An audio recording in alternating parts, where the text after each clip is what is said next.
बाबू जी, कल के प्रश्न में जो उपयोग की बात थी, इसमें उपयोग में भगवान आत्मा है।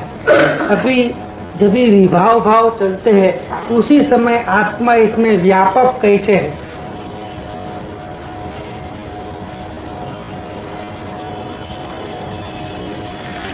विभाव भाव चलते हैं इस समय तो मानता ही नहीं, मैं जानता ही नहीं इस बात को। उपयोग में उपयोग है, जो उपयोग में क्रोध है ये जानता है। उपयोग में उपयोग है, ये भी ज्ञान दशा की बात है। ये ज्ञान दशा उत्पन्न होने की विधि है। तो वो तो इसको नहीं मानता हुआ अनादि से ही मान रहा है। बराबर। उपयोग में क्रोध है और क्रोध में उपयोग है। इस प्रकार दोनों को का मिश्रण करता है। सचमुच तो क्रोध जो है वो उपयोग में प्रतिभासमान होता है। बराबर। प्रतिभासमान होता है ना। क्रोध का स्वरूप उपयोग में जानने में आता है, क्रोध नहीं आता है उपयोग में। बराबर। क्रोध उपयोग में नहीं आता कि क्रोध और उपयोग ये दो वस्तु हुई और एक वस्तु की दूसरी वस्तु नहीं होती। बराबर। इसलिए ज्ञान और क्रोध मैंने संपूर्ण विभाव, वो दोनों न्यारे न्यारे हैं, अलग अलग भाव हैं। दो भाव न्यारे न्यारे, तो दोनों का सब कुछ न्यारा है। घर न्यारे न्यारे तो दरवाजे भी न्यारे न्यारे। उपयोग का दरवाजा अन्य है, क्रोध का दरवाजा उससे विपरीत अन्य है। इसलिए एक घर में दूसरे घर का सदस्य नहीं आता।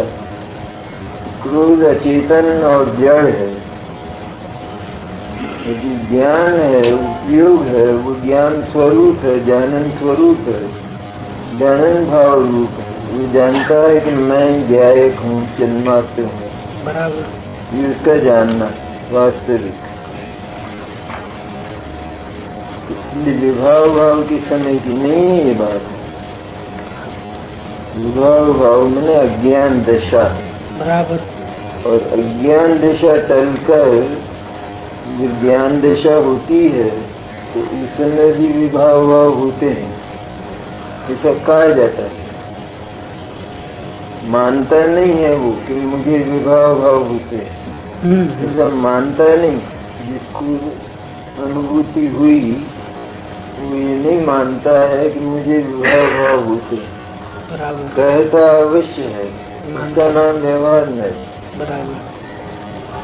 लेकिन विभाव भाव होते हैं तो उस समय वो उपयोग से उन विभावों को अलग जानता है, भिन्न जानता है।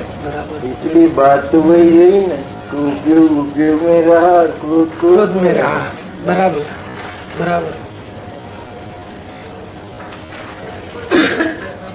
ज्ञानी के वो जब ज्ञान दशा होती है और विभाव भाव होते हैं उस समय की चर्चा हुई। बराबर।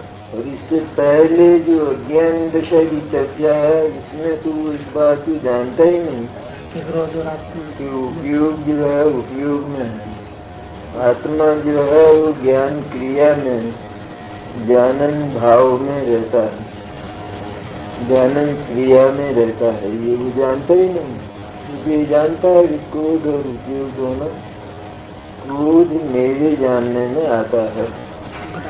इस प्रकार क्रोध का अस्तित्व वो ज्ञान में मानकर और पागल हो जाता है, अज्ञानी बन जाता है, अज्ञानी बन जाता है।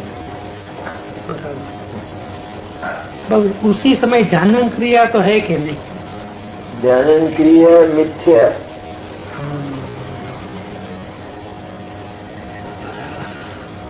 मिथ्या ज्ञान है वो, मिथ्या ज्ञान है।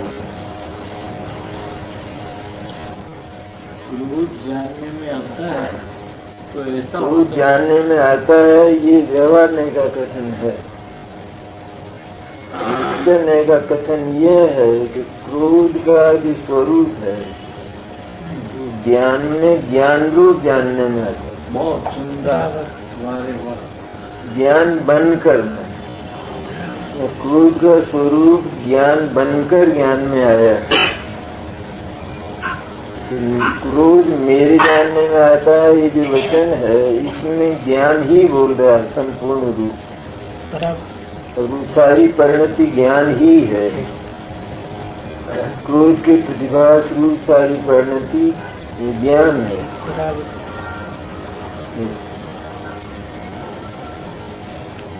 दोनों दशाओं की अलग अलग बात है। पहली दशा में तो ये स्वीकार ही नहीं किया, इसीलिए संवर अधिकार में इसका प्रारंभ किया। तो संवर अधिकार मैंने सम्यक दर्शन, सम्यक दर्शन की उत्पत्ति, वहीं से संवर का प्रारंभ होता है, सम्यक दर्शन की उत्पत्ति। तो वो कैसे होता है?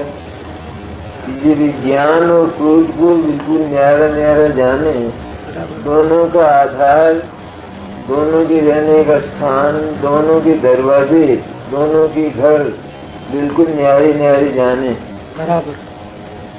तो इसका ज्ञान स्वच्छ हुआ, निर्मल हुआ, और तब ये क्रोध से हटकर अनासक्त होकर ममत्व और अहम तोड़कर ज्ञान में हम कर लेता है। ज्ञान में मैंने आत्मा में, बराबर।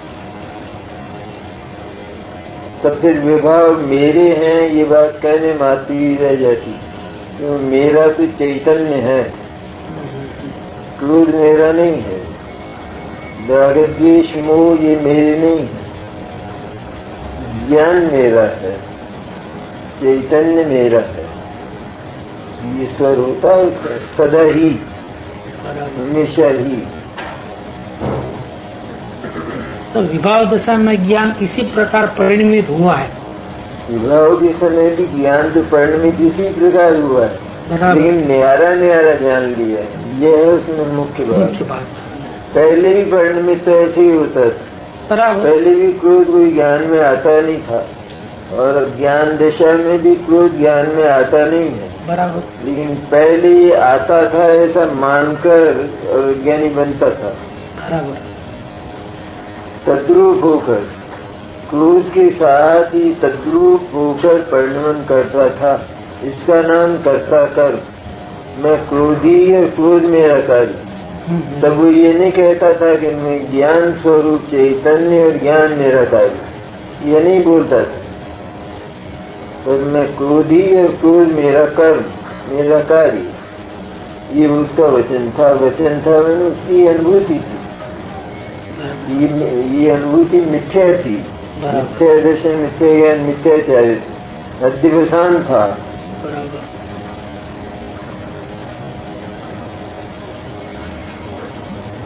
ज्ञान दशा होने पर भी आचार्य ने तो इतने ऊंचाई से कहा है कि ज्ञानी को आश्रय होता ही नहीं है।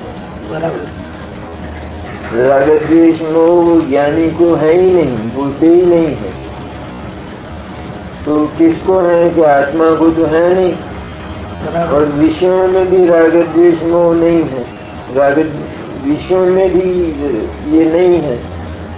तो फिर किसके हैं? किसी के नहीं है, अज्ञानी के हैं, अज्ञानी की कल्पना के हैं। शुद्ध आत्मा में भी राग द्वेष मोह नहीं है, और विषयों में भी राग द्वेष मोह नहीं है। तो भी राग द्वेष मोह है तो सही, तो वो किसके हैं? कहते हैं वो अज्ञानी की कल्पना के हैं। बराबर। क्योंकि आत्मा में तो उनका रंच मात्र भी निवास नहीं है, वो तो शुद्धाति शुद्ध है एकदम। इसको जानन क्रिया भी मिथ्या है उसी समय जब वो स्वीकारता नहीं है। जानन क्रिया ही मिथ्या होती है, और गुण और द्रव्य वो मिथ्या नहीं होते। बराबर। जानन क्रिया ही होती है मिथ्या, इसीलिए जानन क्रिया मिथ्यात्व को समाप्त करके सम्यक रूप हो जाती है। क्योंकि परिणमन जिसमें परिणमन होगा वही विवाह रूप हो सकेगा। होगा ऐसा नियम नहीं, विवाह रूप हो सकेगा।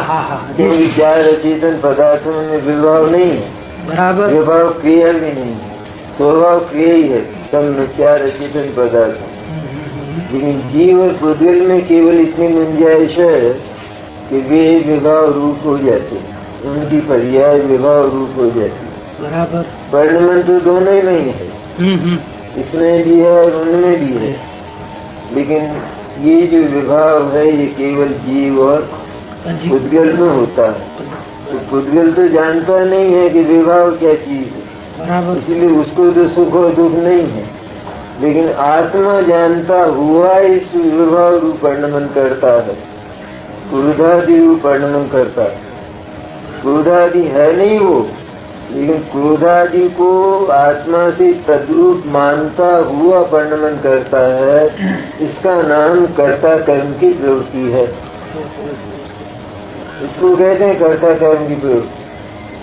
कर्ता कर्म में करने वाला और कार्य ऐसा नहीं, करने वाला और कार्य ये तो सामान्य है। एक से लगाकर केवल ज्ञान तक जो षट कारक है वो तो सब में है। तो वहाँ तो जो परिणाम है उसका कर्ता द्रव्य कहा जाता है। तो वो हुआ कर्तृ कर्म धर्म की अपेक्षा, वो अलग बात। यहाँ जो कर्ता कर्म अधिकार है इसमें तो यह है अज्ञानी बनता हुआ, अज्ञानी होता हुआ क्रोधादि के साथ और उद्गल धर्म अधर्म आकाश आदि के साथ तद्रूप परिणमन करता है। अपनी कल्पना में परिणमन कर जाता है ऐसा नहीं, मैंने वे पदार्थ चैतन्य रूप हो जाते हैं ऐसा बिल्कुल नहीं। लेकिन ये अपनी कल्पना में तद्रूपता करता है, इसलिए कल्पना को उड़ाता है तो तद्रूपता उड़ जाती है।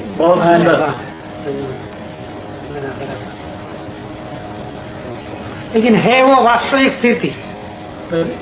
हाँ, वास्तविक स्थिति यह है कि क्रोधादि और अन्य जो अचेतन पदार्थ हैं पुद्गल धर्मादि ये ज्ञान में आते नहीं हैं, आते ही नहीं हैं, बराबर, सदा से ही न्यारे न्यारे हैं। इसलिए इनको न्यारा न्यारा देख कर ये न्यारे मेरे से और मेरे किसी प्रयोजन के नहीं है, बराबर, ऐसा जानकर और आत्मस्थ होना चाहिए। फिर तो वही बसता है, मैंने तीन लोग और तीन काल, इसमें अचेतन पदार्थ सारे गए और अपने से भिन्न जीव पदार्थ भी सब गए। अब बचा तो कौन बचा? ये जो पर्याय है ये तो स्वयं अज्ञान रूप परिणमन कर रही है। तो अज्ञान से जो ज्ञान दशा को प्राप्त होगा तो ज्ञान किसका अवलंबन लेगा? कौन बचा? स्व का ही अवलंबन लेगा, क्योंकि स्व का अवलंबन ही स्वाधीनता और परम और चरम मुक्ति है। मुक्ति में पराधीनता लेश मात्र भी बर्दाश्त नहीं किया जा सकता, बराबर, इसलिए वही मुक्ति। प्रश्न ऐसे ही करने चाहिए। क्या एक बार एक ज्ञान में पूरा स्पष्ट नहीं होगा, क्या यही मानते कि मैं ऐसा हुआ ही नहीं हूँ, मैं तो वैसा ही हूँ, लेकिन वास्तविक में ऐसी परिणति हुई है जीव की, उसकी जो जानन क्रिया है वो मिथ्या हुई है।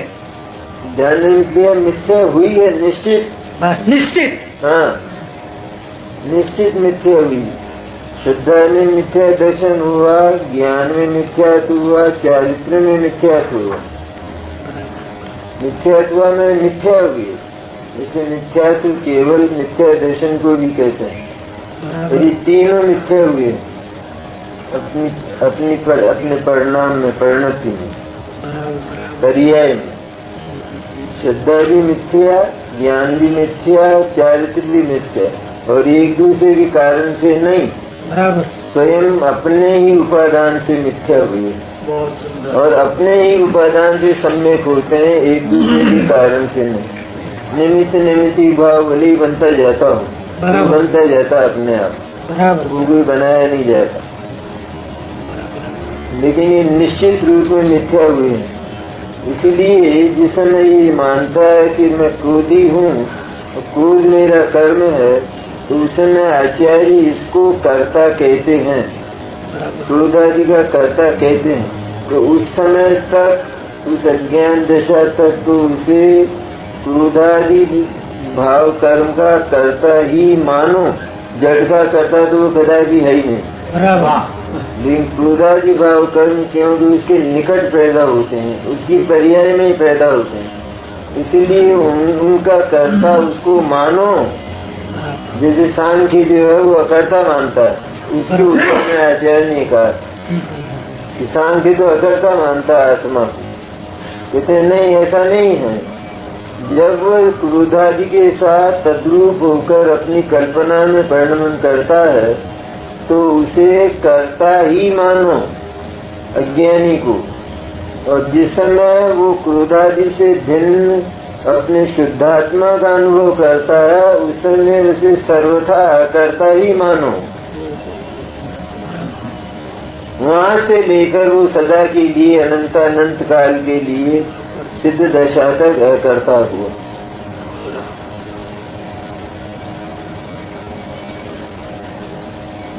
कर्ता कर्माधिकार की है बातें। वहाँ केवल परिणमन नहीं है, वहाँ परिणमन का अर्थ ही दूसरा है। वहाँ परिणमन का अर्थ है तद्रूप परिणमन, अपनी कल्पना में, अपना मानने में तद्रूप होकर परिणमन करता है, अपने मानने में। वाह, अपनी करता नहीं, तद्रूपता होती नहीं, बराबर। लेकिन तद्रूप होकर अपनी कल्पना में, अपनी मान्यता में परिणमन करता है, तो वो अपने आप को कर्ता मानता है। इसलिए आचार्य जी उसको कर्ता कहते हैं कि तूने अपना नाम कर्ता रखा, तो हम भी कर्ता नाम से ही बोलेंगे। मैंने जो अपना नाम रखा है उसी नाम से हम तुझे पुकारेंगे। तू करता है अर्थात पापी है, महापापी है। करता है अर्थात महाकर्मात्मा है।